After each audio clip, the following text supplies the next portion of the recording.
ఏలూరు జిల్లా తడికలపూడిలోని Harshitha English medium school junior కళాశాల అనుమతులను ప్రభుత్వం రద్దు చేసింది. సిఐడి దర్యాప్తు నివేదిక ఆధారంగా ఏపీ ప్రభుత్వం ఈ నిర్ణయం తీసుకుంది. మరోవైపు ఇప్పటికే ఒక కేసులో జైల్లో ఉన్న నందిగం ధర్మరాజుకు మరో కేసులో 14 రోజుల రిమాండ్ విధించారు.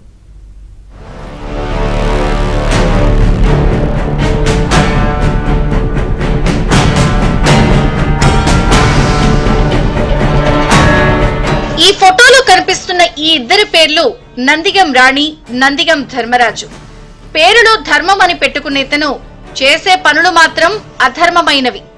నిడదవోలు మండలం కోరుమామిడి గ్రామానికి చెందిన నందిగం ధర్మరాజు, అతని భార్య రాణి ఏలూరు జిల్లా కామవరపుకోట మండలం తడికెలపూడిలో హర్షిత పేరుతో 2009లో స్కూల్ స్థాపించారు.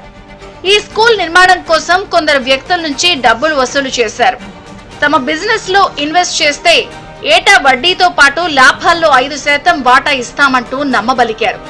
ఇంకేముంది, లాభాలు వస్తాయని గుడ్డి నమ్మకంతో ఎలాంటి ఆలోచన లేకుండా కోట్లాది రూపాయలను ధర్మరాజు, రాణి దంపతులకు అందించారు.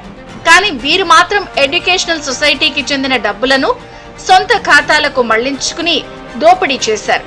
కుటుంబ సభ్యుల పేరుతో స్థిర చరాస్తులను కొనుగోలు చేసి జల్సాలు చేశారు.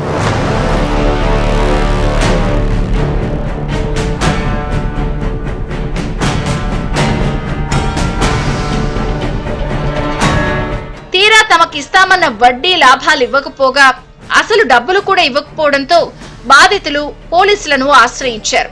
దీంతో విచారణ చేయగా నందిగం రాణి, ధర్మరాజు పలువురు నుంచి వసూలు చేసిన సొమ్ముతో స్కూల్ భవనాన్ని, పలుచోట్ల భూములను కొనుగోలు చేసినట్లు పోలీసులు గుర్తించారు.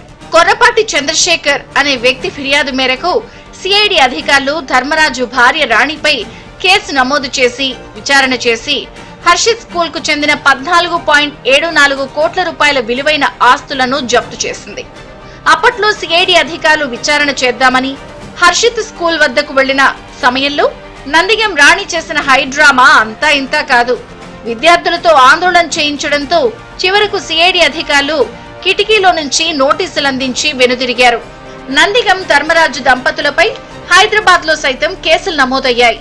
ఓ ఎన్ఆర్ఐ నుంచి 30 కోట్ల రూపాయలు వసూలు చేసి మోసంతో పాటు sanctity international private limited MD Chittimilla Srinivas ఇచ్చిన ఫిర్యాదు మేరకు 2023లో హైదరాబాద్ సిసిఎస్ పోలీసులకు కేసు నమోదు చేశారు.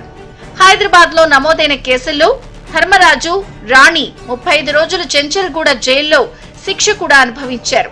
ఈ కేసులో నందిగం రాణి, ధర్మరాజు అప్పట్లో అరెస్ట్ చేసి విచారణ చేయగా నిధులు దారి మళ్లించినట్లు అంగీకరించారు. దీంతో డిపాజిటర్ల రక్షణ చట్టం కింద స్థిరాస్తులను తెలంగాణ ప్రభుత్వం తాత్కాలికంగా జప్తు చేస్తూ 2023 ఏప్రిల్లో జీవో జారీ చేసింది. వీటితో పాటు ధర్మరాజు దంపతులపై తెలుగు రాష్ట్రాల్లో చెక్ బౌన్స్, చీటింగ్ కు సంబంధించి 10 ఎఫ్ఐఆర్లు నమోదైనట్లు పోలీసు రికార్డులు చెప్తున్నాయి.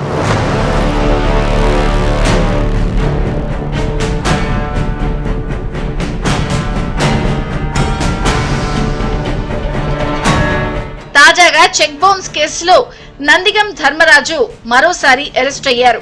గుంటూరుకు చెందిన ఆలపాటి బ్రహ్మానందరావు 2009లో 19 లక్షల పెట్టుబడి పెట్టారు. వడ్డీ లాభాలు ఇవ్వకుండా ఇబ్బంది పెడుతున్న సమయంలో గట్టిగా నిలదీయడంతో చెక్కులిచ్చాడు. అవి కాస్త బౌన్స్ అవ్వడంతో బాధిత వ్యక్తి ఆలపాటి బ్రహ్మానందరావు పోలీసులకు ఫిర్యాదు చేసి 2013లో కోర్టును ఆశ్రయించారు.